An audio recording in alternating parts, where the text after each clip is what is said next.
a good couple of weeks. I gather it hasn't been too hot in the dorms. Is that right? Just a little bit. Yeah. Okay. It's supposed to be up to 100 today. Except for my wake school only this morning. This is amplification or is it?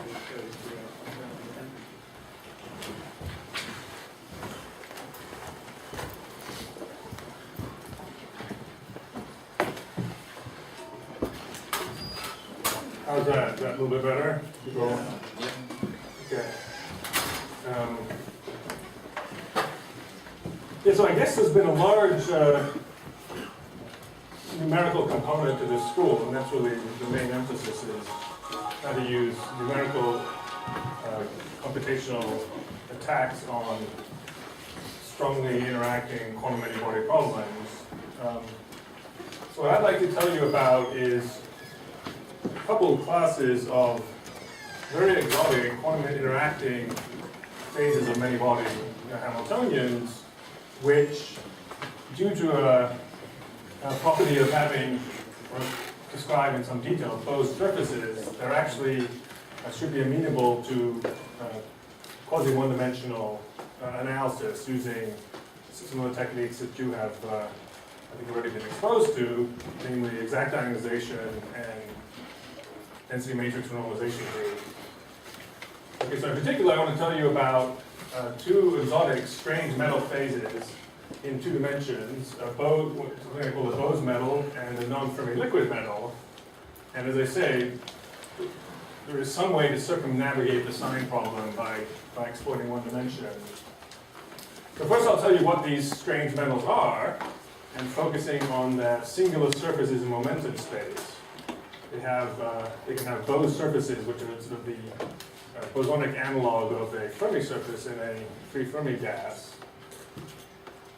Up to defining the sort of characteristic properties, I'll turn to a discussion of several variational wave functions one can write down for these Bose and non-Fermi-liquid metals, and then talk about the issue of whether any of these strange metals actually exist for reasonable-looking, microscopic Hamiltonians involving boson or fermionic degrees of freedom, and that's where numerical simulations can be fruitfully come into fore, and I will describe some of the numerical results with DMRG, in particular from Donna Sheng, who's at Cal State Northridge, who's a DMRG expert.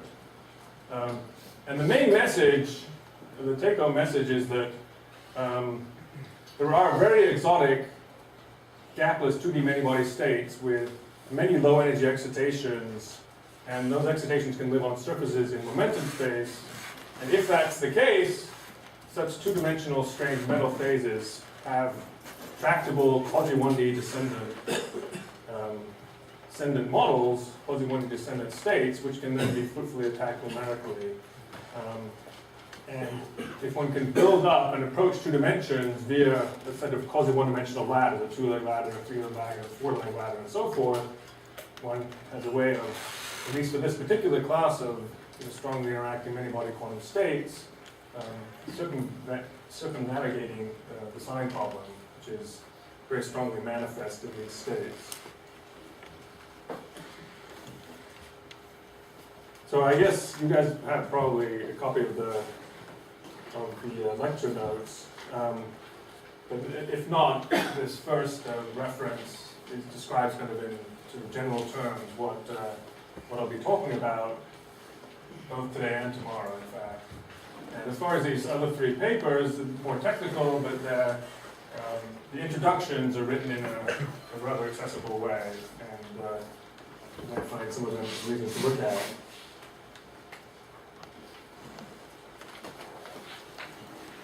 Okay, so please interrupt me if there's things that are not clear as we go ahead. So what is a Bose-Metal? And the operative term is A. So I want to talk about a particular class of Bose-Metals.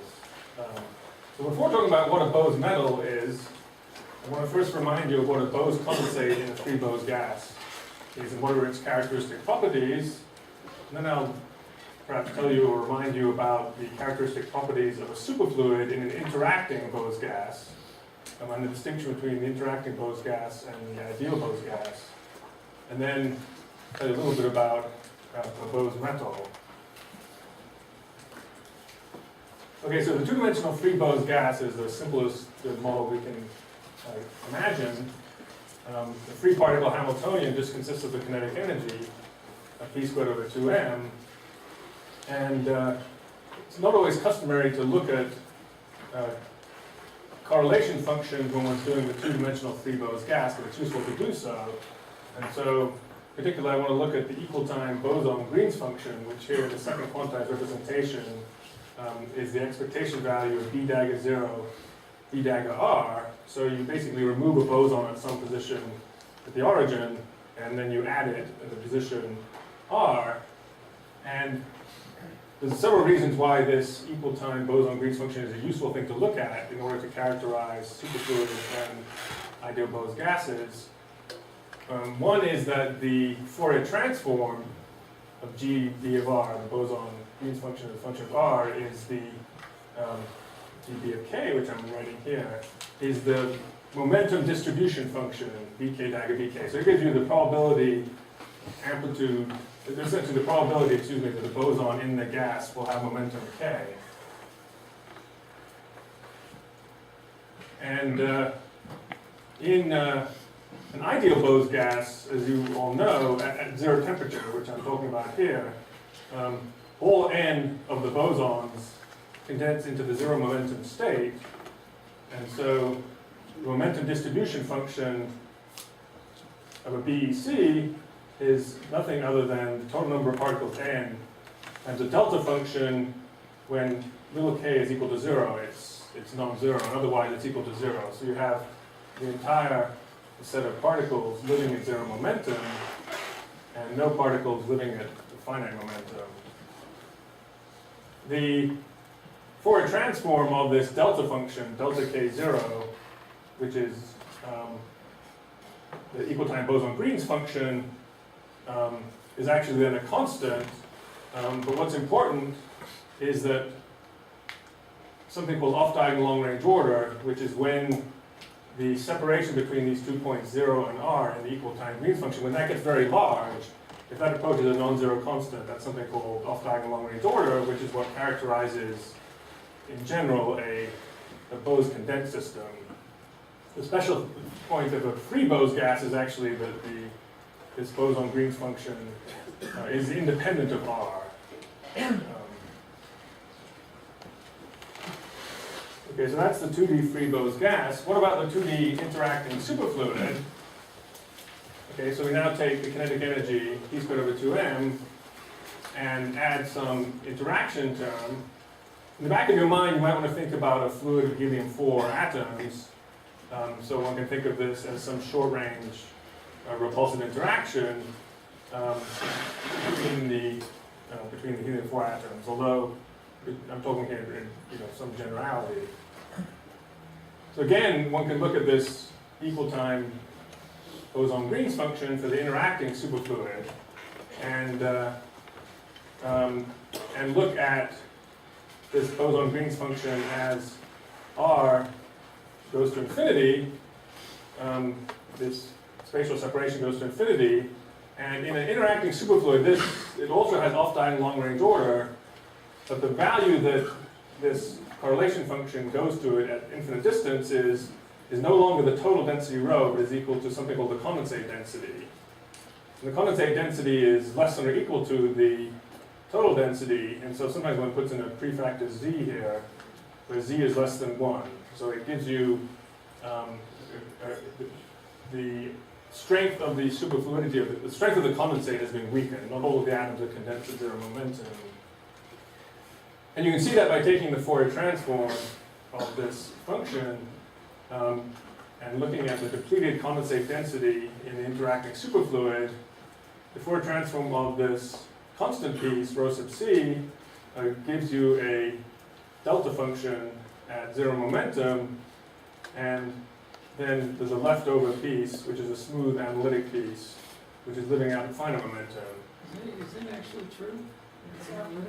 Doesn't it have a singularity? Doesn't it have a divergence at zero momentum? Or at just a singularity?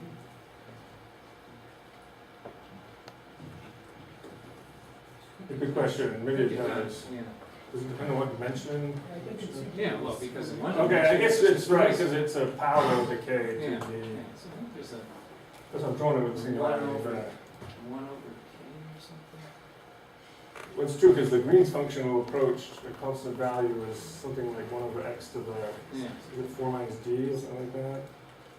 So I two think it's maybe a dimensions. 1 over k divergence, small k. Okay, well, that's, well, thanks for giving me on this. Something's, Your father's not here, right? yeah, well, something as simple as interacting superfluid, well, maybe it's not that simple, but, yeah, so if it's, well, it's 1 over r to the, is it 1 over r to the 4 minus d? And if that's true in 2 dimensions, it would be 1 over r squared. I just know it's 1 over k in 1 dimension, and that's why it's divergent and it destroys the delta function. Just steals it all. Uh-huh. I think that's general. And the 1 over r to the, you think it's 1 over k in general dimension? It's 1 over k in general. When you do the over your quasi-particles. Uh-huh.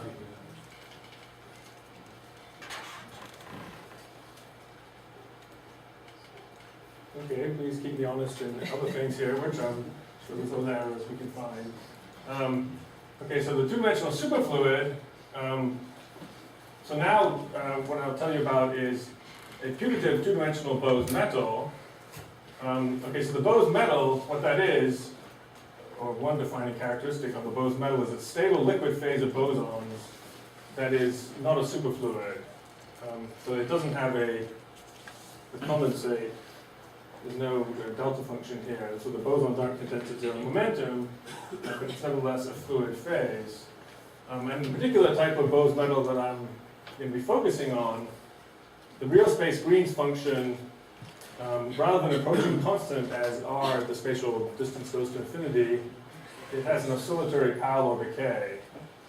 And so I've drawn that here, cosine k dot r over r to some exponent alpha. That exponent alpha depends on what direction in real space one would be looking in one was in an isotropic system, spatial isotropic system, that may be a constant independent of r. Case of B is a wave vector which, where the oscillatory behavior takes place, and if you Fourier transform it gives you a singularity at the momentum case of B. So if we take the Fourier transform of this and look at the momentum distribution function, what one has are singularities in momentum distribution function, but singularities at finite momentum at case of B. So this is, case of B is what I'm referring to as a Bose surface as opposed to case of F, is what one would have in a Fermi system. And in 2 dimensions, the singular momentum case of B, as one moves around in the 2-dimensional Brion zone and changes the orientation r hat, will trace out some sort of Bose surface, a closed curve here. Yeah? What kind of interactions do you need to get this Bose-Metal behavior? Maybe we'll come to that. Yeah, we'll come to that. We'll come to the Hamiltonian that we think gives this behavior. I first want to try to characterize the phase, then I'll talk about variational wave functions, which we think have this property, which we know have this property, and then come to the Hamiltonian that we think, or we can demonstrate these, looking at quasi-one-dimensional systems has these properties.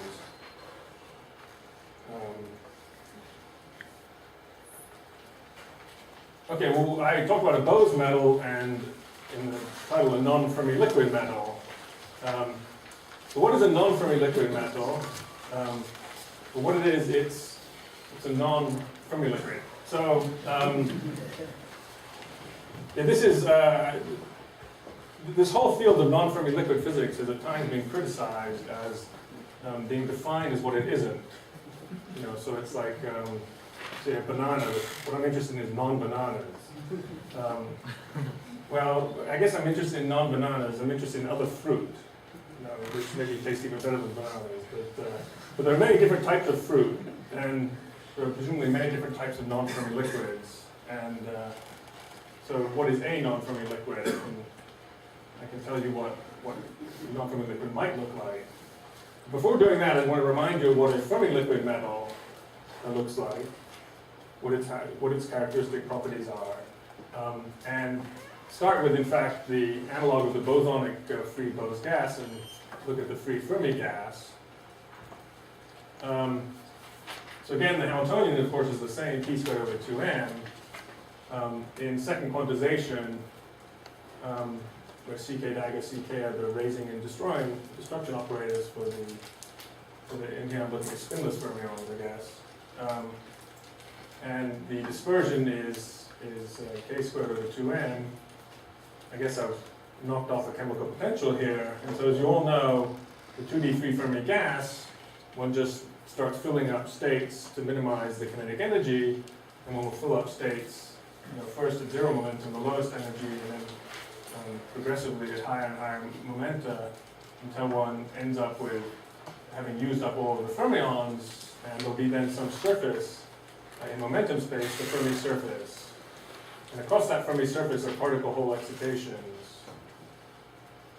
Okay, the momentum distribution function for a free Fermi gas, the probability of finding a fermion with momentum k looks like a theta function. It's 1, it's basically the Fermi-Dirac distribution function at zero temperature. It's equal to 1 when k is less than kf, and equal to 0 above that. And so there are no fermions living outside the Fermi C, and all the fermions are living inside the Fermi C.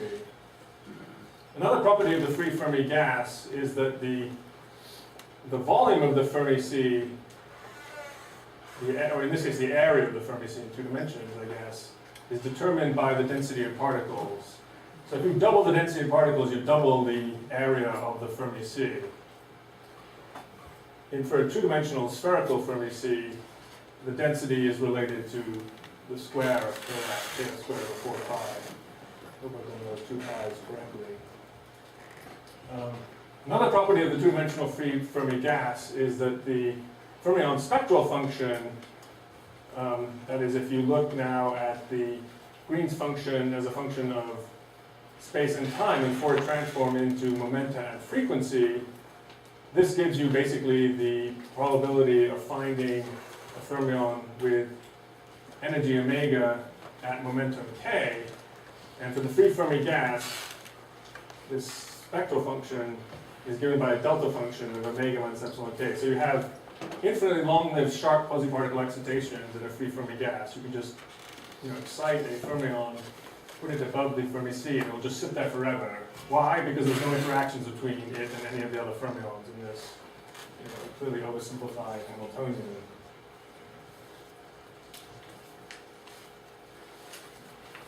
And what about our 2-dimensional Fermi-liquid metal? Okay, the Fermi-liquid is now we've added interactions, or imagining adding interactions. So one can look at the equal time Green's function, and this here is in fact the Fourier transform in 2 dimensions of the theta function. And so in an interacting Fermi-liquid, one will still have the same oscillatory decay of the equal time Green's function with the characteristic exponent of 3 halves. So what's perhaps more useful, rather than looking in real space, to look just at the momentum distribution function in the interacting Fermi-liquid. And by analogy with the free Bose gas, the interacting Bose gas, where the number of bosons in the condensate was reduced from the total density by this factor z, in a Fermi-liquid, the jump discontinuity in the momentum distribution function here is reduced below 1 by a factor I'm calling the same z here. Z is less than 1. And now I guess one could ask the same question here. These are smooth pieces away from the Fermi wave vector. Do these come in an analytic form? Probably not. Okay. So there's no divergence, because they stay between 0 and 1. There's no divergence, yeah. The bosons. That's the beautiful thing, yeah. So Yeah, I guess it's this coming from the subdominant decay of this Green's function at this wave vector kf. I've drawn them coming in with step discontinuity, but okay, well that's a good question. But, maybe someone knows the answer to it. If not, maybe you can figure out. It's always a little embarrassing when one, at least for me, whenever I start trying to explain what are supposed to be simple concepts, I realize I don't understand that. And, even though my research is on complicated concepts, which of course I don't understand those. That's expected. You have to bear with me, not understanding simple things. Learn as we go. So, another feature of the interacting Fermi-liquid is that the quasi-particle excitations are infinitely long-lived. So, the spectral function now has it still has a delta function. Actually, and this delta function is there when k is at kf, when you're living right on the Fermi surface. And the prefactor here is equal to z. It's given by the strength of the jump discontinuity. And it has an incoherent background piece. Okay, but the main feature, sort of the defining characteristic of a Fermi-liquid metal is this jump discontinuity in the momentum distribution function, which defines a Fermi surface. And, I should have mentioned that there's a Luttinger's theorem which says that the volume inside the Fermi surface, even with an interacting metallic system, interacting Fermi-liquid, is still set by the total density of particles. So even though there's no, even though the fermions inside the Fermi C strongly interact with one another, you can define the Fermi surface by this jump discontinuity, trace out the Fermi surface in your two-dimensional Briand zone, and the area enclosed by that is proportional to the total number of particles in your system. Sorry. Yeah? So the quasi-particle excitations are long-lived on the Fermi surface. So is that a statement that's not true if we're not in the Fermi system? Yeah, away from it, I think if they have energy E away from the Fermi surface or momentum delta K, presumably, the decay rate is given by E squared. I think maybe in 2 dimensions and maybe at E squared log E. But yeah, so the reason for that is the interactions. It's a phase space. If you take a fermion and excite it, let's say well above the Fermi C, it's interacting with all the other fermions, and it can scatter off them, it can knock into them, and excite particle excitations at other places on the Fermi C and cascade down in energy towards the Fermi surface. Broadens the delta function. That broadens this delta function, which They then still have roughly the same z, but just the delta function becomes probably a Lorentzian. Yeah. Okay, that's how to characterize a Fermi-liquid. What about a two-dimensional non-Fermi-liquid metal? Well, here there are various possibilities, and even though I've been working in the field of non-Fermi liquids for, I don't know, many years, I would say even a couple decades, it's hard, we have very few, if any, real theoretical examples of non-Fermi liquids. And so when I'm telling you about what they are like, I can just make something up. And as long as it's different than a Fermi liquid, then it's a non-Fermi liquid. So that's kind of what I'll do here. So there's various possibilities. One thing you might have is a singular Fermi surface that satisfies Luttinger's theorem, for example, but without a jump discontinuity in the momentum distribution function, with a singularity but not a jump discontinuity. That's a possibility. You might have a singular Fermi surface without a jump discontinuity, but which violates Luttinger's theorem, so that the volume inside the Fermi surface is different than the total number of particles. The more exotic possibility, and this is motivated by high-temperature superconductors, is to imagine one could have, rather than a closed Fermi surface, where the singularities occur, one has Fermi arcs. I mean, I'm somewhat skeptical that this is actually possible in any interacting Hamiltonian with short-range interactions. But my skepticism is just because, really, based on the fact that we don't have an example that's been constructed to have that characteristic. And so, maybe when someone can come up with a clever wave function that has those properties, then become a convert. So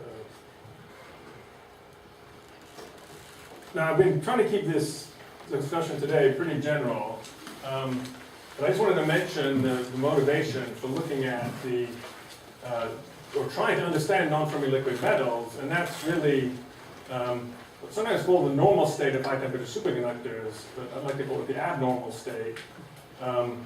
And I'm sure you've all seen this phase diagram, temperature versus hole doping with a copper oxygen planes into a high-temperature superconducting material.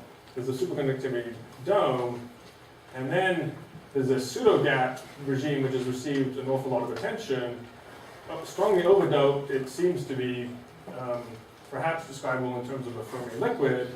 Well, each of these statements is probably subject to big debate, but I don't really want to get into the debates.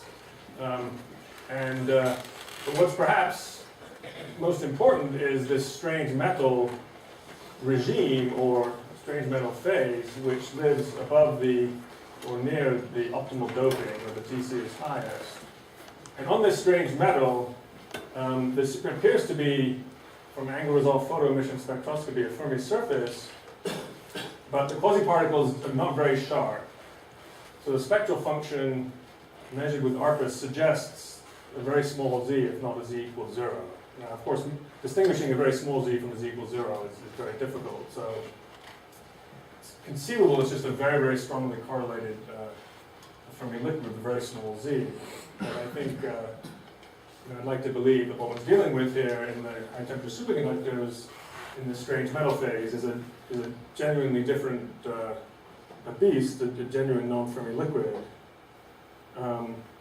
And this strange metal is extremely important, even though there's, historically, and really in the last 15 years, the focus in the experiment, certainly mostly, and also theory because of it, in high-temperature superconductors has been on these low-temperature regimes, in particular in the pseudo-gap regime down here, where there is lots of evidence for striping and various types of spatial symmetry breaking. So anyway, here's just a list of my biases, I guess, which I presented at some meeting on high-temperature superconductivity, just to be controversial. So I'll just take you through it very quickly. So what I said here is the theory of high TC must begin with a strange metal. So a lot of work, theoretical work, has actually done the reverse. I mean, people try to understand the pseudo-gap phase and the symmetry breaking in the pseudo-gap phase and try to back out the higher temperature behavior in the strange metal. But I think that's conceptually misguided. That is, that the low energy physics down here, low energies, low temperatures, has got to emerge from the high energy physics. If you imagine doing a renormalization group transformation and integrating out the high energy degrees of freedom, then as you integrate those out and come down in energy and come down in temperature, there's particular behavior that transpires. And okay, the other point, and this is really a matter of faith, is that the strange metal is basically a true zero-temperature non-Fermi-liquid quantum phase, or possibly quantum phase transition, not just a incoherent finite temperature crossover.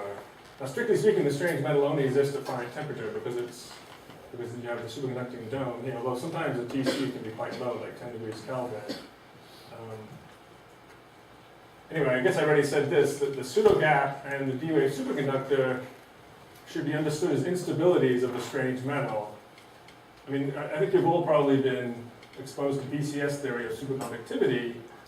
And the thing about BCS theory, which is sometimes, at least when I was learning it, I didn't quite appreciate it, is it's really a theory not just of superconductivity, it's a theory of the crossover between a Fermi-liquid and a superconductor. So it really describes both a normal metal above Tc as well as this conventional VCS superconductor below Tc. And ultimately we need a theory, I think, in high temperature superconductors which is a theory of a strange metal in which the superconductivity that emerges as one lowers the temperature. And the final point I'm making here, I guess, is that all of the very interesting and intricate spatial symmetry breaking and spin symmetry breaking that appears to be going on here in the low temperature pseudogap regime is perhaps a diversion. But in any case, the very long-term goal, and hopefully a goal that will be accomplished by someone in this room, is to construct candidate non-Fermi-liquid quantum states, which are strange metals, and if one gets lucky or is clever enough, perhaps one can construct a strange metal, which is the one that actually corresponds to the strange metal that's observed in FTC. Let me see, this is You can have it. I can have this.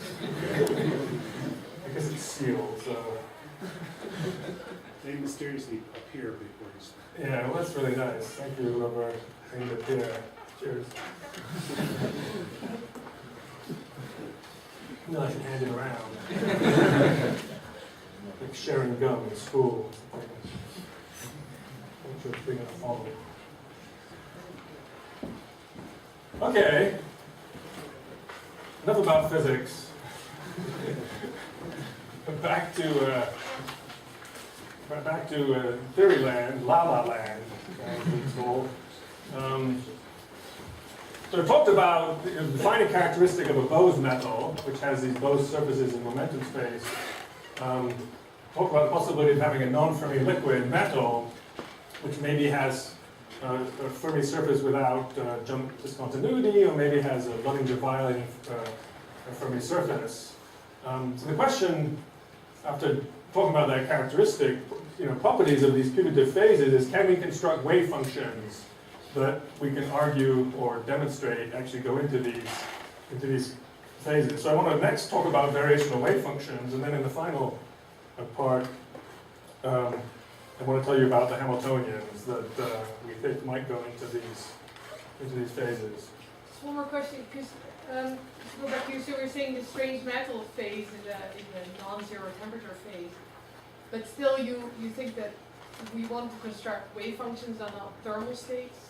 No, Right, I mean, okay, so I want to think that there is a zero temperature strange metal which can exist in theory land, which doesn't exist in the experiments because there's an instability of the strange metal towards the superconducting state. So it's a bit similar to saying a Fermi-liquid. Well, some people say a Fermi-liquid, and making these arguments, is always unstable to superconductivity, so it doesn't exist as a strictly zero temperature state. But that instability can be very small, and in certain circumstances with certain symmetries, you can actually suppress it to zero. So, morally, a Fermi-liquid can exist as a zero temperature state, and so I'd like to imagine having a strange metal which can exist as a zero temperature state, which perhaps is then weakly unstable to superconductivity. But if one's constructing wave functions, the notion of an instability when one's constructing a wave function is not even really there. One can construct a wave function for interacting Fermi-liquid, even if it is ultimately stable and unstable when one has a Hamiltonian. Okay, so wave functions.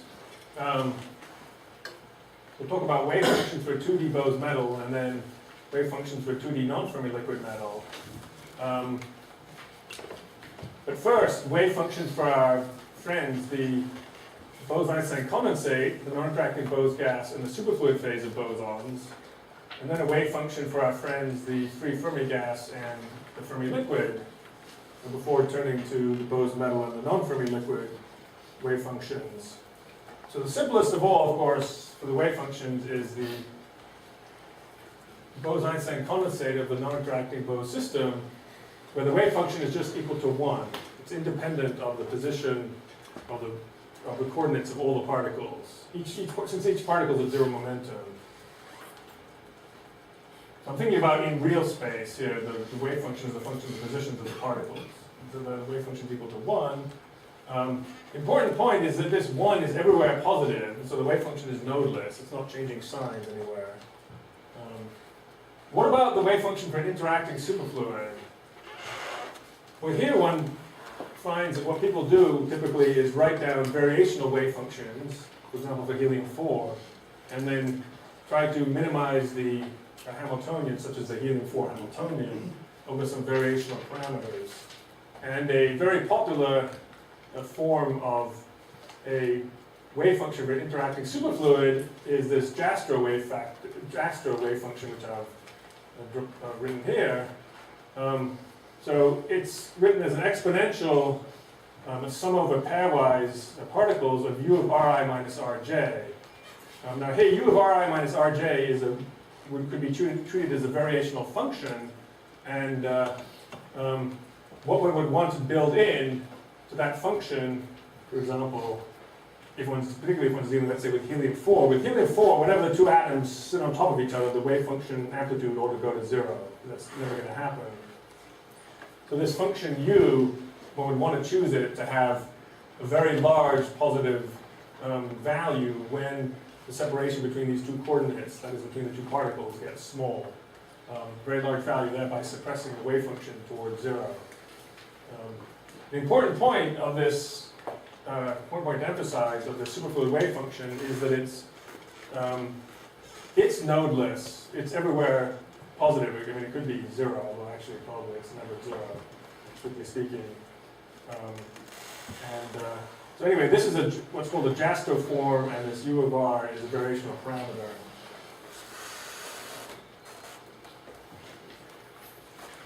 Okay, what about the wave function for the two-dimensional free Fermi gas? So the free fermion determinant, well, let's take a circular Fermi surface, and the wave function associated with the circular Fermi surface is just a determinant of e to the I ki dot rj, where these k's run over the filled states in the Fermi sea, and the r's are the coordinates of the, in this case, two-dimensional spinless fermions. Now,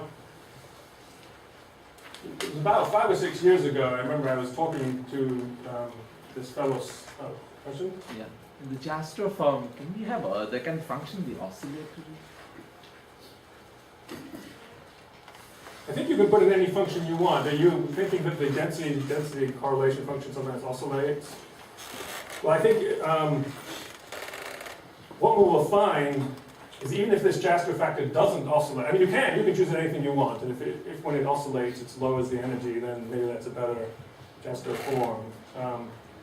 But the density correlation function can be oscillatory even if this Jastrow factor is not oscillatory.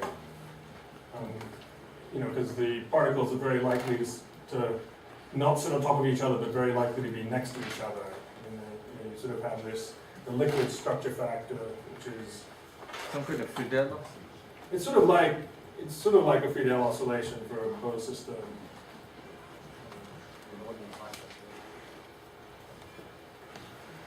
And so it was about 5 years ago that it was emphasized to me by this guy Simtel, who some of you know, who's a professor at MIT, that what we really need to do to understand strongly interacting Fermi systems is to understand the non-interacting Fermi sea.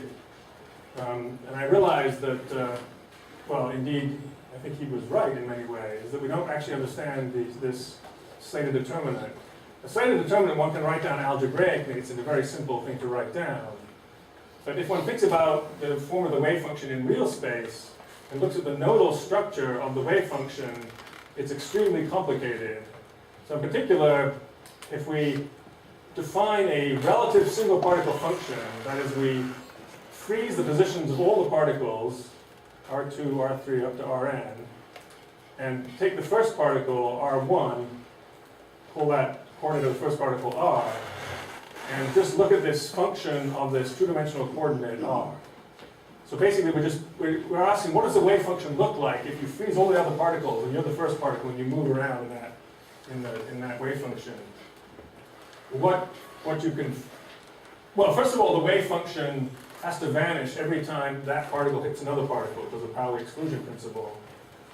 The wave function, because I have no magnetic field present, is real, and it turns out then, because of that, you have to actually tune in two directions, in the x and y directions, to hit a zero of this wave function. Because you have to tune both the real and, if you will, the real and imaginary parts of this wave function to zero. So, no, I'm sorry, you just have to move in one direction. I'm just, what I said is completely wrong. Sorry, you just have to tune this real function to zero. You can just move in one direction, and you'll find the wave function will change sign. It'll be positive here, negative here, positive here, negative here. So what's plotted here are the nodal lines as seen by, as I say, there's one particle which is moving, which is being dragged around in this wave function. And these nodal lines form some sort of interesting fractal structure, whose statistical properties I think are poorly understood. And I think it's actually interesting mathematical physics that could be done trying to understand the statistical properties of these nodal lines. Are the little dots the other particles? Yeah, so I'm sorry, yeah. So there's little dots, maybe at least those in the front row you can see it, the positions of the other particles. So here there's and this is the position of the test particle, the particle that's being moved around. So here there's a isolated nodal line with, I think, 3 particles on it. Here there's one with 2 particles. But you definitely are going to have some lines which are extended throughout the whole system. And what about wave function for an interacting Fermi-liquid? So that's just what I've discussed there as a wave function for the free Fermi gas. So here we don't really know what to do, but what's typically done is one says, let's keep the sign or the same nodal structure of the free Fermi gas and modify the amplitude of the wave function, for example, to keep the particles apart. So if you think about helium-3 here, then you want to make sure the particles don't sit on top of each other. And so what's often done is one takes a free Fermi gas wave function and multiplies it by a Jastrow factor, as shown here. So e to the minus ur minus rj times the free fermion Fermi determinant. And this, so this is a putative wave function for an interacting Fermi-liquid. Now there's an open question here which I think has an answer in the standard law, but I don't know if it's ever been really demonstrated with any sort of rigor or not. But the question is, if you take this wave function, which is a free Fermi gas wave function times a Jastrow factor, does the momentum distribution function that follows from this wave function, which you can compute from this wave function in this way, does it have a jump discontinuity on a Fermi surface with a volume set by the density of particles? So is it a Fermi-liquid? And that's a property of the wave function, and it either is or isn't. And I strongly suspect that it is actually a Fermi-liquid, but I know very distinguished physicists who would differ on that point.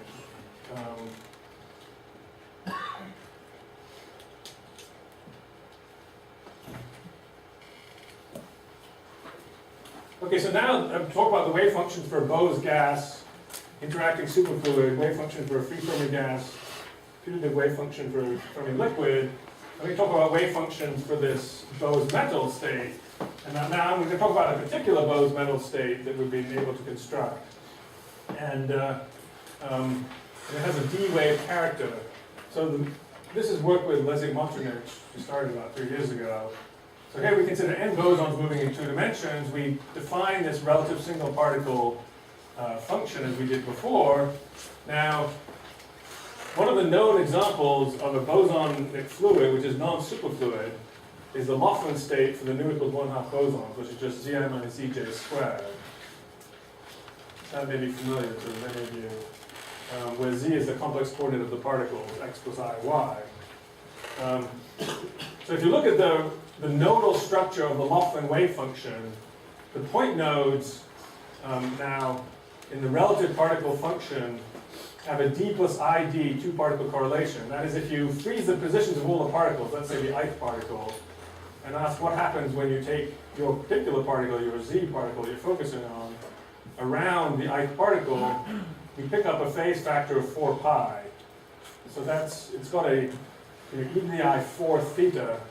The theta is the angle going around this ith particle, set of two-particle correlations. And so the goal that we started with was to try to construct time reversal invariant analogs of the Laughlin state. Rather than having d plus id, two-particle correlations, to have relative, let's say, dxy two-particle correlations. Why do you construct those things with dxy? Well, okay, I mean, initially we wanted to try to redo what Laughlin had done, writing down variational wave functions for fluids, for non-superfluid bosonic fluids, in a time reversal invariant context. And so, yeah, so Laughlin's wave function, which is this d plus id, the wave function is complex, so it's only a good wave function when you have a strong magnetic field present. And we were interested in wave functions for bosons moving in zero magnetic field. Yeah, but why do you pick the symmetry, the asymmetry function? Well, you'll see it's an interesting thing to pick. I mean, the motivation was we were really trying to get examples of Bose-Metals, which, I mean, which are non-superfluid fluids. So why is it impossible with S-wave? Well, okay, so I'll show you. This is what you already did. What's that? This is what you already talked about. Well, S-wave is kind of what I already talked about. But actually, I mean, this is certainly not the only way to construct a Bose-Metal, and I don't think. But this one has been interesting, and it's we've identified Hamiltonians which go into this state, and Hamiltonians look kind of reasonable, and yeah. Just a question, so for these Bose-Metals or these liquids, so would you expect that the ground state wave function would be nodeless if you just have some interaction terms that's diagonal and the Yeah, no, so that's position? very good question. So if the Hamiltonian just consisted of the kinetic energy plus a two-body repulsive interaction, then you would expect it, which is just a density-density interaction, then you would expect the wave function to be nodeless. So the Hamiltonians that we will construct that we think give the Bose-Metal wave function that I'm talking about here, which is riddled with nodes, will be a bosonic Hamiltonian which is frustrated. So But it's, I mean, I think the condition is that it's diagonal. It's any function of the coordinates, right? It would give, I think, would be Hamiltonian without a sign problem would have a nodeless ground state. if the Hamiltonian just depended on the position. Some Exactly. function of the position. Yeah. Like the interaction terms depend on something. well, okay, so the Hamiltonian we're going to end up looking at will depend on, If it's off diagonal. It will be in off position, diagonal. Yeah, that's what. Yeah. it will be off diagonal in the position. Okay. Yeah, no, that's good. Thank you. So we take the hint from Laughlin. Well, how would Laughlin construct his nu equals 1/2 state for bosons? He would just take the square of the determinant. The filled lambda level is a van der Waals determinant, and if you square it, you get the Laughlin wave function. So we might try squaring the Fermi-C wave function. We just take the determinant, which is a fermionic wave function, and we square it to get a bosonic wave function. So this wave function is nodeless. I mean, it has nodes, but it is everywhere non-negative. It's slightly pathological wave function because it has lines of zeros, even though it's everywhere non-negative. But Lazy-Martinich did the numerical simulations on this wave function and found that it appears to have off-diagonal long-range order, so it appears to be a superfluid wave function, which is kind of curious. So that didn't do what we wanted it to do. So we found that if we took a wave function which is a product of two determinants, as in Laughlin, but we took different determinants. So we took one determinant having an elongated Fermi surface in this direction, and another determinant having an elongated Fermi surface in this direction. And in doing so, the nodal structure of this bosonic wave function then has a D-wave character. If you take the test particle around any of the other particles, since there are now two sets of nodal lines going through the particles, the wave function will have a plus minus structure. Okay, so we've then constructed by hand, just pull it out of the air, really, a wave function which has a D-wave structure, which we call a D-wave Bose-Metal. Can I ask a question? Yeah. I'm a little confused. I'm confused on how something that has zeros is going to have off-diagonal order. Because I think once you can know the density there is zero, you can just twist the phase. Is there some intuition to see how you sort of avoid? Well, the way we're not really twisting phases. We're just, we're not working with a Hamiltonian that has this as a ground state. We're just writing down a wave function. And when you say the phase, the wave function is everywhere non-negative. I guess what I'm saying is that the wave What's function that? goes zero. And real. It's everywhere non-negative and real. Okay, phase was a little bit wrong when you said that. If the wave function goes to zero, if the density goes to zero, then it seems that you should lose the one. Well, it seemed like we might lose a long-range order. I mean, I agree. It's not obvious. So there's no intuition to sort of understand why I should. Well, I think it's because the wave function is everywhere positive or non-negative, and these nodal lines are sort of a set of measure zero.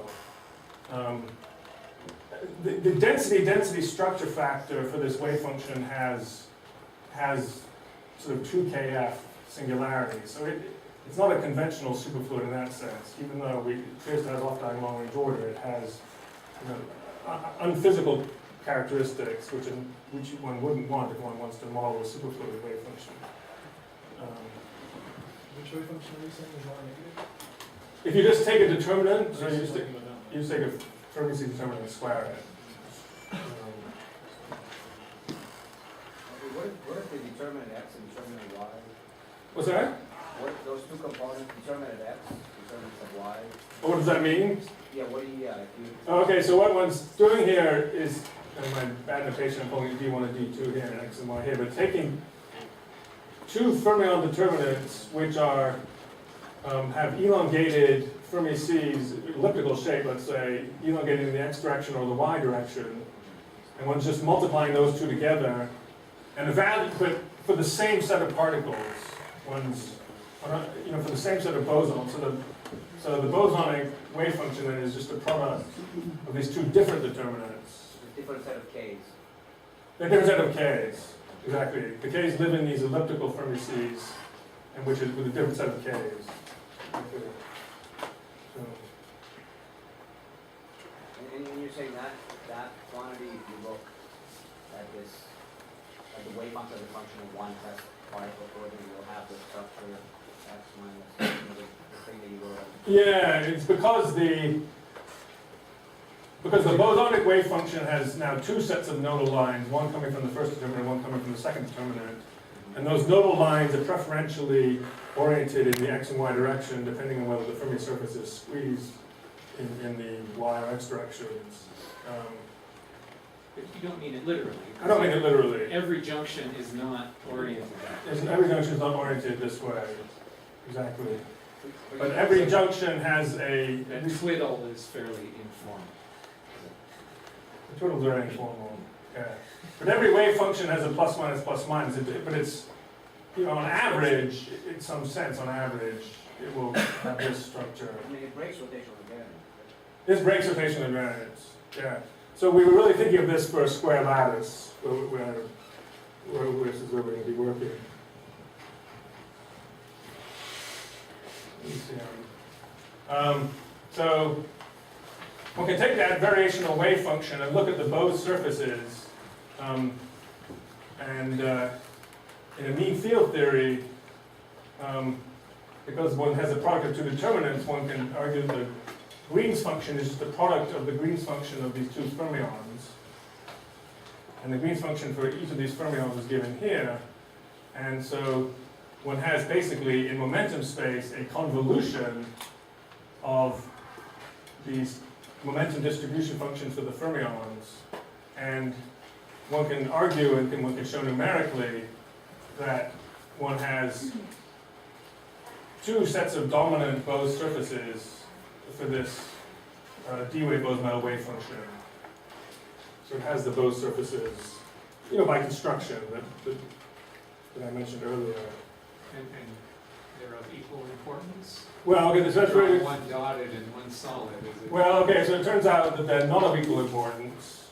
And within the mean field theory, they're of equal importance, but when you do the Gutzwiller wave function, one of them is much more important than the other one. And if I have time, I'll tell you which one. It's when they're trying to condense at near zero momentum. It's when they're opposite sides of the Fermi sea, of the Fermi seas. Okay, Gutzwiller wave function for the electron non-Fermi-liquid metal.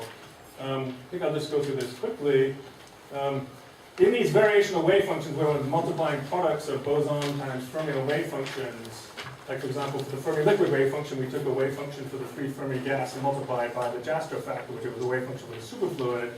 Equivalently, one can think of doing this construction in terms of slave particles, where one takes, in this case, the electron creation operator, here alpha is the spin, and decomposes it into a boson creation operator, and the fermion creation operator, as this fermion creation operator is called a spin-on, excuse me. And a mean field theory just says that that you just fragment the electron and the fermion and the boson have separated in the Hamiltonian and have their own wave function and have their separate coordinates. But then you enlarge the Hilbert space. You've got twice as many particles as you started with. Rather than having an electron, for each electron you have a spin-on and a boson. So you want to fix up this mean field theory, and one way to do it is via Gutzwiller projection, where you just glue together the fermions and the bosons. So you just take the fermion wave function and take the boson wave function and just identify the coordinates of the boson wave function with the fermion wave function. You basically just put the bosons and fermions back on top of each other. And in this way, one can try to construct Fermi and non-Fermi liquids. So I've already talked about this as a Fermi-liquid wave function, where we take a free Fermi gas wave function and multiply it by a wave function for a superfluid, this Jastrow form, and do this Gutzwiller projection, which just means really identify the coordinates of the fermions and bosons. So that's how we constructed a Fermi-liquid wave function. So what we're trying to do here eventually is construct non-Fermi-liquid wave functions by doing what? By putting the bosons into an uncondensed fluid, putting the bosons into a Bose-Metal. Okay, so, and this really was, okay, so this line was the motivation for trying to construct Bose-Metals originally, in fact, was that what we wanted to do, we wanted to construct non-Fermi-liquid metals of electrons. And we knew that if you take a free Fermi gas and you multiply it by a Bose-Metal wave function with a non-trivial sign structure, that you're going to get an electronic wave function with a very non-trivial sign structure. We can talk about some D-wave non-Fermi-liquid metal, which is a product of a Fermi sea and the D-wave Bose-Metal.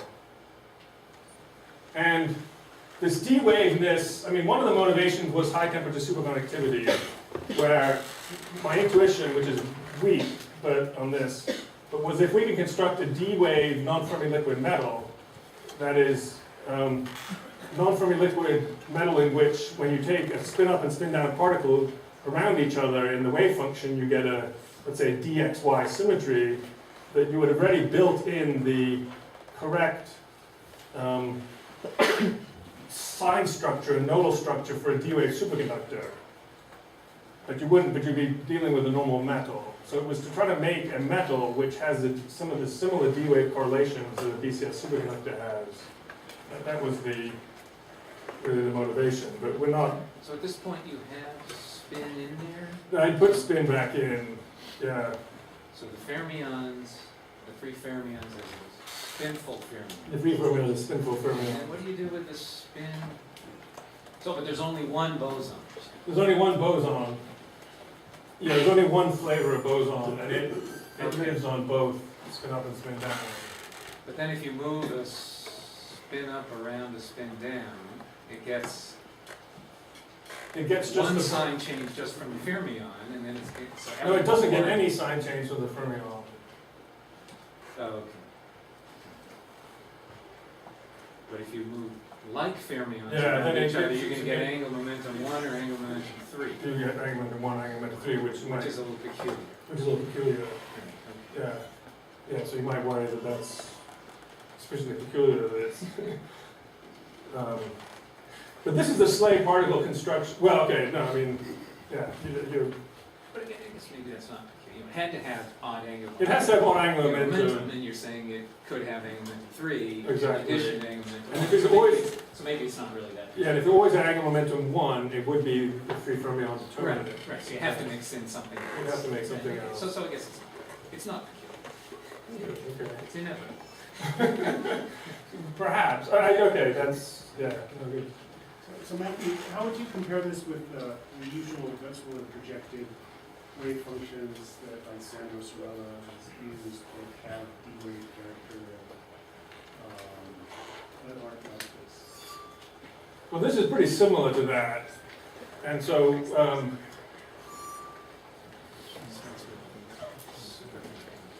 yeah, I mean it's pretty similar. I mean, I guess we're considering a particular. We're going to be considering a particular bosonic wave function and free fermions. And I think then, You don't have any pairing Don't or have any pairing. superconductivity before you project. yeah, one could put that in, Not even after but- you project. but Because he does. yeah. Well, let me turn to Hamiltonians, because this really has been just, very vague. And so, can we construct Hamiltonians which have the Bose-Metal or non-Fermi-liquid metal ground state, and how can we tell? Well, let me back off and say, can we construct a Hamiltonian for a conventional Fermi-liquid metal? Well, for free fermions, we just have the kinetic energy of the fermions, H0, and we fill up a Fermi C with a determinant. For interacting fermions, let's just put in the short-range repulsive interaction. We would think that we would probably have a Fermi-liquid. So you can ask the question, can we demonstrate numerically that any interacting fermion Hamiltonian has a Fermi-liquid ground state? So I'll let you write down any interacting fermion Hamiltonian and ask, the challenge numerically, can we show that that's in a Fermi-liquid? And I think the answer is no. I mean, at least I don't know of any examples of where that's been done. And the reason is the numerical challenge here is almost insurmountable. Exact ionization is going to be just too small a system to try to see if there's a jump in the momentum distribution function, for example. Quantum Monte Carlo has a sign problem, severely for these fermions.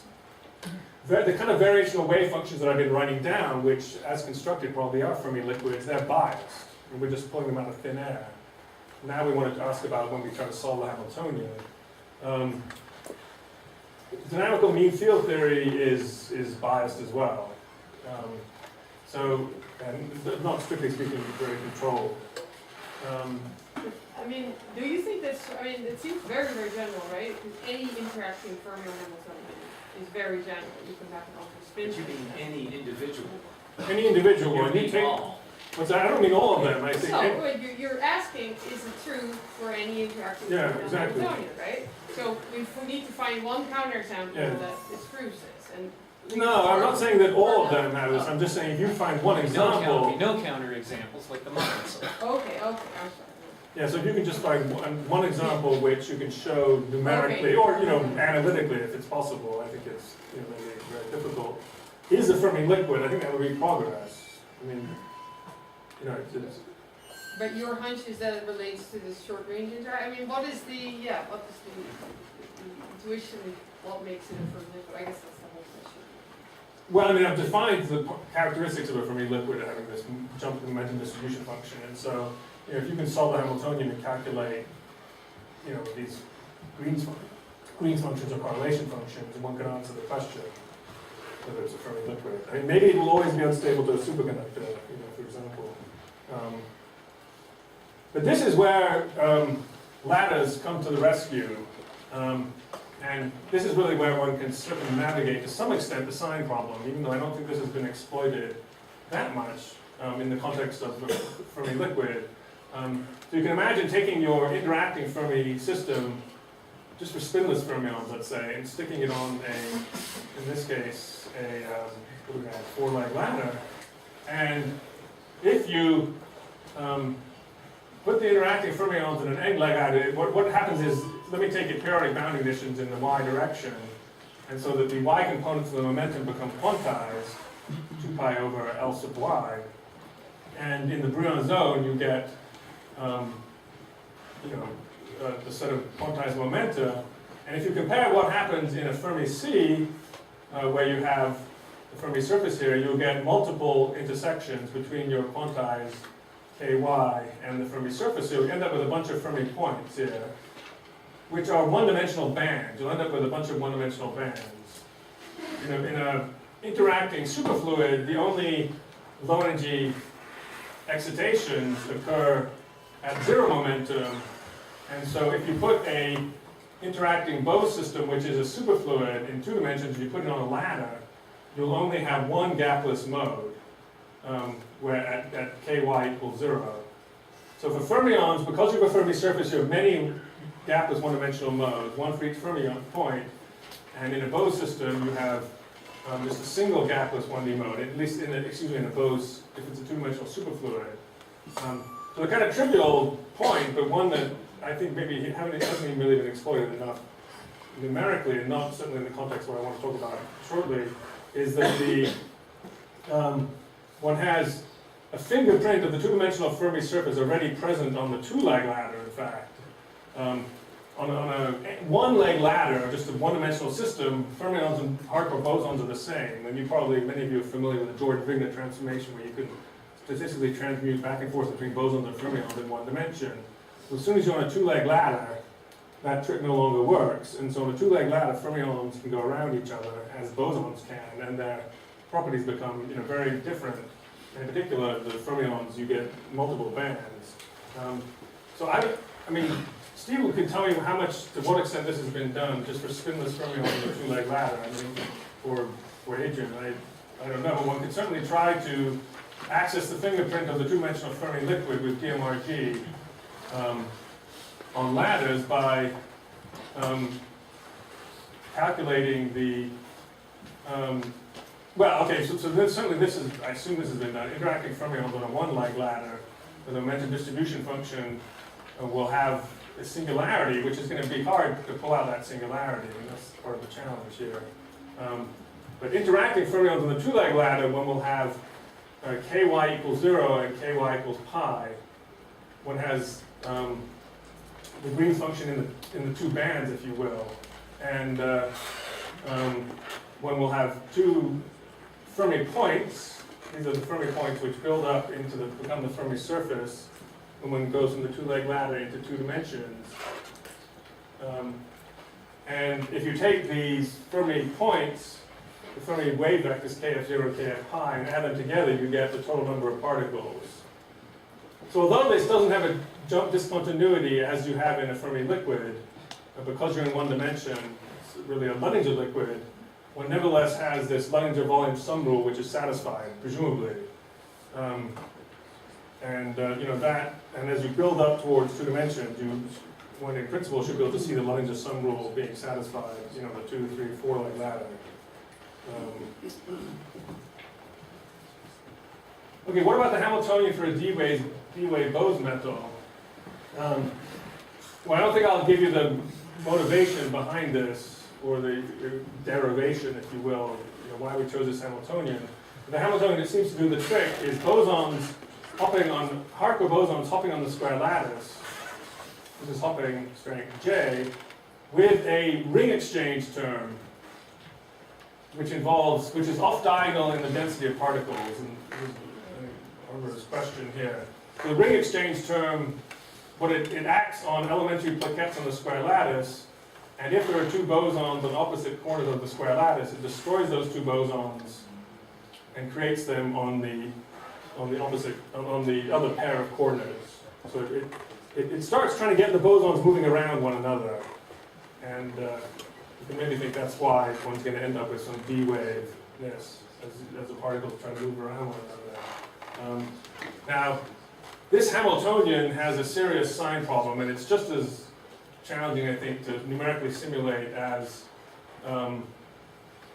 with interacting fermions. And indeed, if we're right that this Hamiltonian has a two-dimensional Bose-Metal as its ground state, it will have Bose surfaces, which are very, very complicated and very complicated nodal structure. So this model is basically completely intractable in 2 dimensions. But we now, again, go to ladders. So what we're now looking for are ladder descendants of the 2-dimensional Bose-Metal. Okay, so the takeaway message is the following. So if you have a Fermi C, a Fermi surface, when you discretize and look at ladders, you have a finite set of 1-dimensional modes, a set of bands. So if you have a Bose-Metal, which itself has a Bose surface, then when you discretize the transverse momentum by putting the system on ladders, you should get a number of 1-dimensional modes, which grows with the number of legs in the ladder. So there should be, for each of, if you have a 2-dimensional Bose-Metal, if you put it on a ladder, you should find quasi-1-dimensional descendant states that live on the ladder. And so that's what, So this boson, is it still this sort of slave piece of that, of that electron that you? No, it's not, sorry. Well, it will be if we want to multiply this boson times the electron wave function.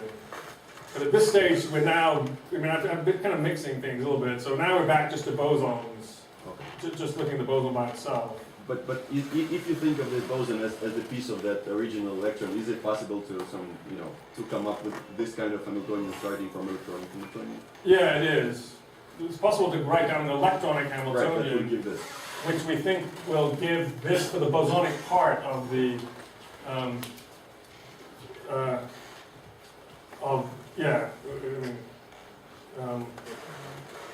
sorry.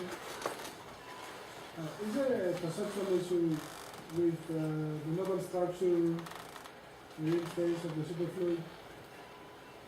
well, the nodal structure of the superfluid, superfluid is not, its nodal structure is not that interesting because the wave function has no nodes, so it's nodeless. I know, but if you begin with a bosonic system with nodes in the normal state, why not expecting nodal structure in the superfluid as well? Which would be essentially momentum. No, okay, so the question is, can one construct a wave function which has nodes of some sort, which is a superfluid? Probably the answer is yes, but, what's that? CS did. Compared fermions. Yeah, for paired fermions. Yeah, but just for a bosonic system. Like, you're blocking up chamber state. Yeah, so I guess just for a bosonic system, so you have a system of bosons with a Hamiltonian. Can you construct? Is there a ground state wave function which is a superfluid, has off-dying long-range order, which has nodes? My guess is the answer is yes, you can. But the Hamiltonian you'll have to write down will not depend just on the positions of the Yeah, you particles. always need these off-diagonal elements to Yeah. prove that. Yeah, no, exactly. Off-diagonal. Well, in fact, we'll have an example here. I should have mentioned that. So, here's the answer to the question I just posed, which is, okay, we're going to now look at this Hamiltonian, the ring Hamiltonian on the two-leg ladder, and this is what the phase diagram we find, is that when this ring exchange term, this K term, is small, one's actually in a superfluid phase. When the ring exchange term becomes larger than around 1.5, one goes into a D-wave Bose-liquid phase, or D-wave Bose-Metal phase. So let me show you this is the phase diagram as established with DMRG. These points here are the DMRG points in the phase, and we'll draw these phase boundaries. And let me just show you what the correlation functions look like. So here, to focus just on the, actually just focus on this upper left. I think that's the one to focus on. So this is the correlation function for the momentum distribution function. This is the momentum distribution function for the superfluid phase on a ladder. And what you find is that at Qy equals 0, there's a very sharp peak at Qx equals 0. So this is the attempt for this one-dimensional system to Bose condense into the zero momentum state. But it can't quite do it in one dimension because because of the Moore and Wagner theorem. You can't break a continuous symmetry in one dimension. But it's doing a pretty good job. So this is the Q equals 0 quasi-condensate. At Qy equals pi, there's a smooth analytic background piece. And this is coming from the fact that when Qy equals pi, one's missed all the action that's going on at this k vector equals 0.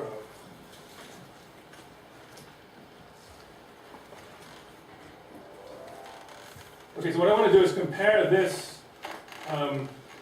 momentum distribution function in the superfluid with the momentum distribution function. Let me just skip this, I think. Okay, so now look at the top two plots. So this left upper one was what we saw before. This is the momentum distribution function for the superfluid with this quasi-condensate here living at zero momentum. And now just look at the solid curves here. I mean, there's a dash, there's these dotted points as well, but almost line on top of the line. So this is the boson momentum distribution function inside this Bose-Metal region.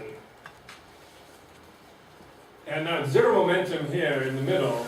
What one finds is that the system is in some sense trying to condense out of finite momentum.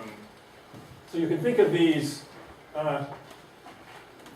momentum distribution functions as a bit like it in a Fermi C, where you have finite, where the momentum distribution function has its discontinuity at finite wave vector. Here these momentum distribution functions have discontinuities at finite wave vector. So at Qy equals 0, it occurs at one wave vector, and at Qy equals pi, it occurs at another wave vector.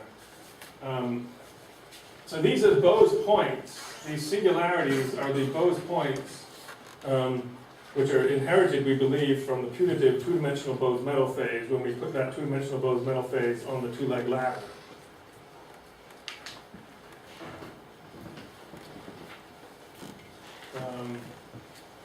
So those two elliptic Fermi Cs, they right now play no role here. No, okay, so the good question. So at this stage, one's just solving the Hamiltonian with DMRG. You just do. You're doing, okay, so yes, thank you very much for the question. So then, let's look at these elliptical Fermi Cs. Let's go back to variational wave functions. At this stage, just DMRG solving the Hamiltonian, and looking at the momentum distribution function for this ring Hamiltonian on the two-leg ladder. So let's go back to variational wave functions. Now we're putting the variational wave functions on the two-leg ladder, and so the elliptical Fermi surfaces, the analog of that is that the D1 fermion can hop more easily down the legs of the ladder, and so it has both partially filled bonding and anti-bonding bands. So its it has two Fermi points, so its Fermi surface has 2 points. But for the D2 fermion, the second fermion, ignore that. We'll just fill up partially the bonding band. Okay, so then we can construct the bosonic wave function, which is a product of these two determinants, the D1 determinant and the D2 determinant. And they're very anisotropic in momentum space. As I say, the D1 determinant has 2 Fermi points, and the D2 determinant has just 1 Fermi point. And in this Hamiltonian, in this variational wave function, there's only one variational parameter, which is the number of bosons, or the number of fermions that one puts into this antibonding band. Okay, so there's a wave function with just one variational parameter, and what's done by Lezing-Mokranich is to take that variational wave function and calculate the expectation value of this boson ring Hamiltonian on the two-leg ladder, and just that variational parameter, which essentially adjusts the Bose locations of the Bose surface, so that it minimizes the energy. And then one can compare the variational wave function, the correlation functions that come out of the variational wave function, with the correlation functions that come out of the DMRG. Okay, so this is what you're supposed to see here is this is the momentum distribution function. Let's just focus on this side again. So this is the momentum distribution function, and the solid lines are the DMRG, and the dotted points here with the light line connecting them are the variational wave function. And what one can see is that the curves are almost lying on top of each other, and in particular the singularities of the location of the Bose surfaces coincides almost exactly with one another. So the DMRG solution is finding a state whose correlation functions are extremely close to the correlation functions that are found from this product of two determinants from this variational wave function. And over here is the density structure factor. And again, here the agreement is even perhaps better. That the locations of the singularities works out. So Matthew, the Ladder-Luttinger theorem, is that putting a constraint on the location on the left? It's just Well, so the Luttinger theorem, if you take the location of this momentum and this momentum and add them up, you get the total density of particles. So there's one constraint and then one free. They could have missed. Why didn't They could have missed, yeah. Have you looked at the overlap between the DMRG wave function and the variational?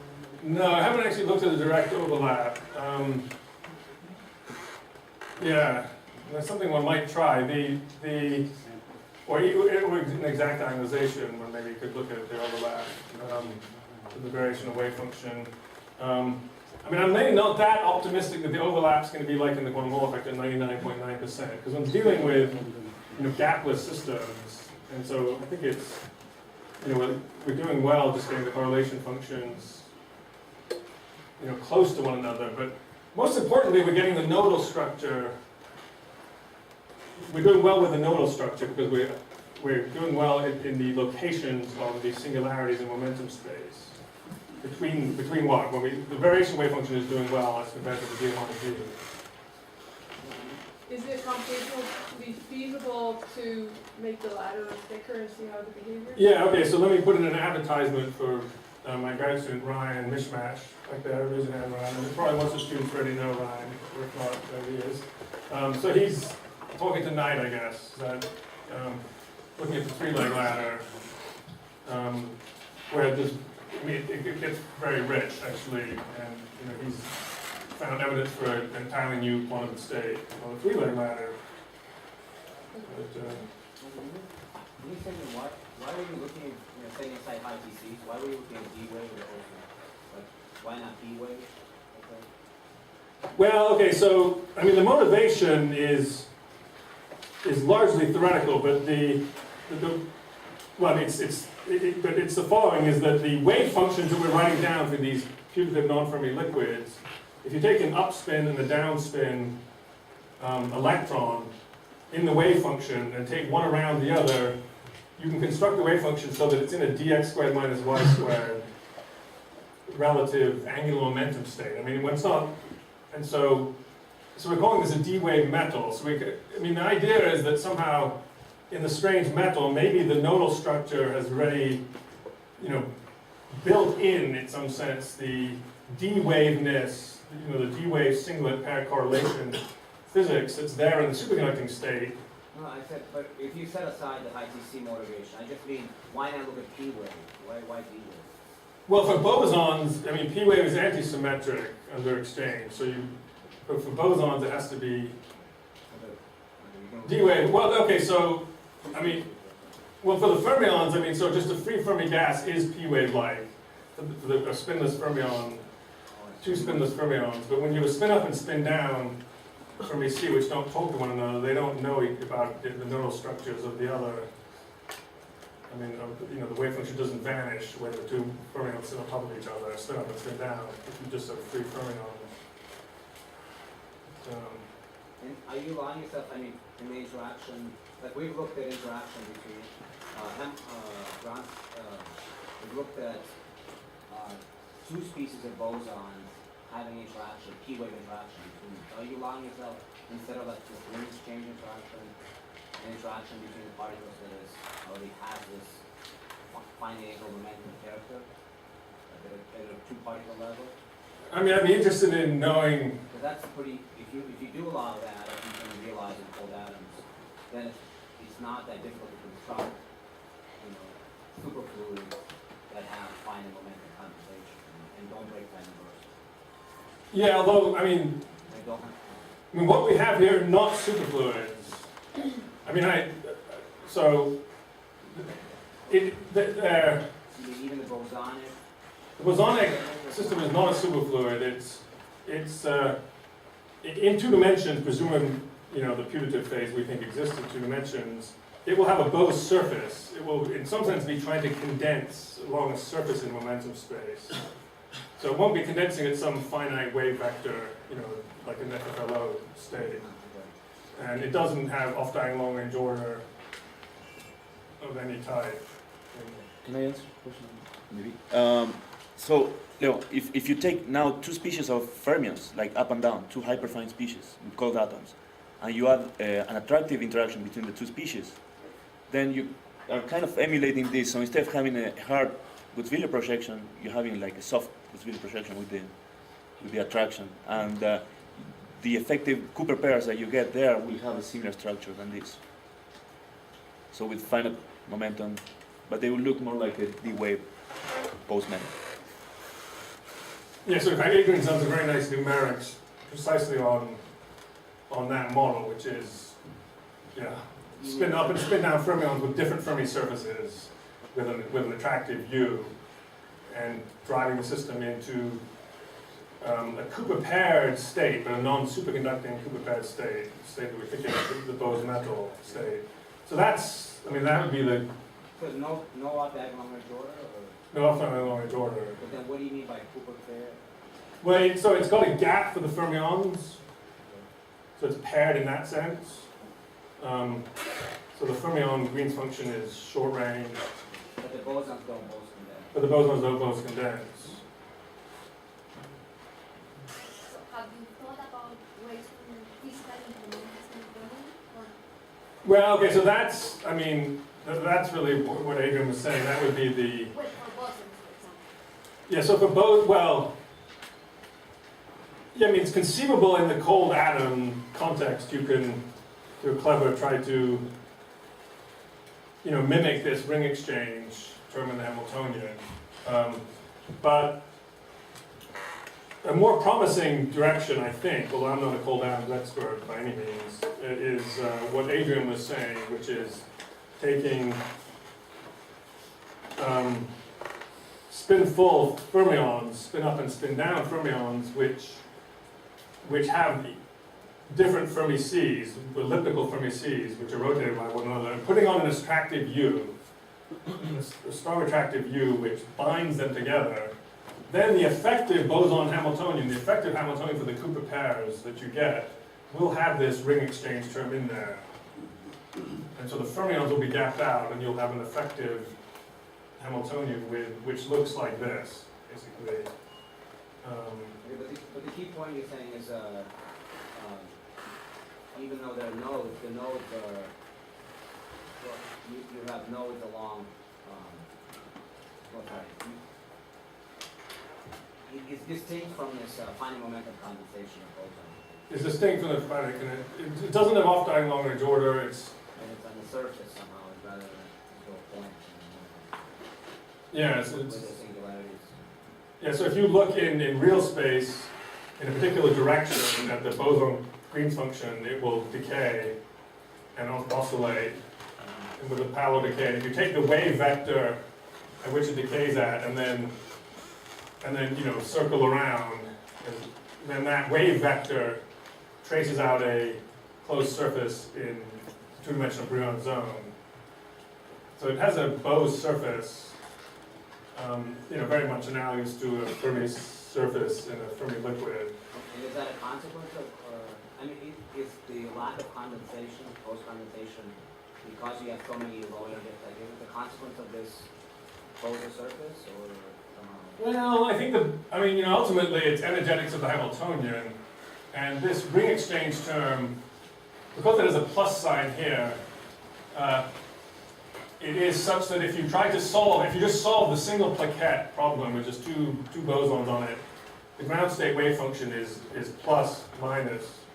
And so this term in the Hamiltonian, the ring exchange term in the Hamiltonian, tries to build in non-trivial sign structure. It basically starts putting a lot of nodes into the ground state wave function. Whereas the kinetic energy term doesn't. It likes just being a superfluid with no nodes. So it's not an FLO state because of this, single particle. You say it's the single particle spectrum, which are two elliptic Fermi surfaces, right, or whatever. So that's the only reason that makes it non-FFLO state, or not. Well, there's no polarization. Huh? It's not polarized to start with. So I thought you said This is just single boson. it's unpolarized. it's unpolarized. I Right. thought, okay, I misinterpreted different. It's kind of like FFLO, but you don't have condensation. You have center of mass pairs, but they don't Right, condense. right. Yeah, So- I misinterpreted different Fermi surfaces. But then it seems to be a sort of quantitative question. I mean, how much, what's it called? How much elongated this ellipse is? Like if you make them spheres, right? It should be a superconductor. So how far should you deviate from sphere to get this? Is it? Well, but that's energetically determined by the Hamiltonian, how much deviation there is from spherical. My guess is for this particular class of wave functions, any deviation, even no matter really how small, will lead to it will lead to a wave function which doesn't have off-diagonal long-range order. I mean, if they're just slightly elliptical, there'll be a small momentum delta k. If they're Oh, so it determines the range of k in which it looks like. so then on a that, or does it look like? scale small compared to 1 over delta k, it will look like a superfluid, and then you'll start seeing the nodal lines on larger spatial separation. I think maybe it's worth pointing out that we don't really understand FFLO other than in one dimension, and it might be that systems that we think might be FFLOs are fermions, paired fermions, that we think might be FFLO might actually do something more like what you're talking about. Because FFLO is also unstable on a surface in momentum space, or it wants to pair over the whole surface in momentum space, and if you can't get organized to pick some points on that, it might do your thing. So I think this might be something that actually competes with FFLO in the fermion systems. That's what we're thinking. Yeah, I mean, in the spin polarized FFLO. In the spin polarized usual, fermion systems. Yeah. And I had another question. You showed just the density, or the Green's function, but you didn't show the spectral function. Yeah, well, it's So- hard. So in these, even when you have a non-Fermi-liquid, we expect there to be interesting low-energy excitations in the single particle spectral function that do singular things at the Fermi surface. Yeah. And does a Bose liquid also have this property, that there will be single particle bosonic excitations which will have singular behaviors at the Well, I don't Bose think surface? they'll be sharp. I mean, there are low energy.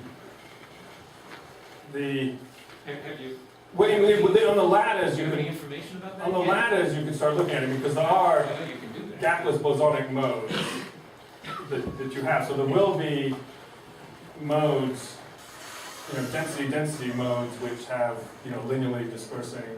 I just Wait, want that's a just- single particle. But the single particles will decay. I mean, it's a bit like, I think it would be a bit like in a low energy liquid. Right. But in a liquid, the single particle spectral function has interesting singularities at Km. Yeah, well, I think They're not delta functions. Yeah, well, I think you'll pick up I think something similar would happen here, but we don't, I think, You don't have any numerical data on it. No, although that's something that Adrian and I were just Something talking you about, can do yeah. that,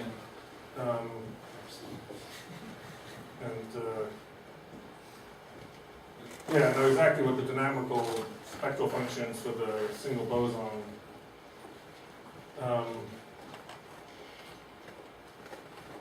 Like this difference between KF minus Yeah, sum and the difference. yeah, well, it's showing up See in that the, difference, does that strong difference show up in the single particle spectrum? yeah, well, it's showing up It in the equal time momentum distribution function, so. It probably shows up in the dynamics. Yeah, no, so in fact, these, I mean, I guess, presumably, these peaks will start dispersing as you go up to finite energy. Yeah, okay. But that's something, but actually that's something one should be able to make some progress on, because when there's a bosonized description of this problem, in which you have harmonic modes, you know, I think one should be able to calculate at least a scaling form for the spectral function for the boson.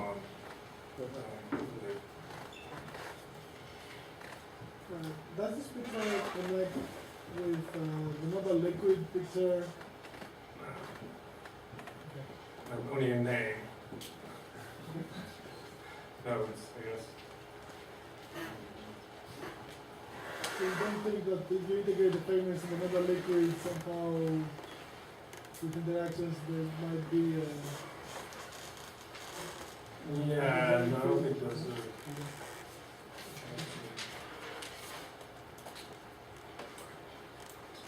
Yeah, no, we should. Gate breaks if we will have time. Yeah.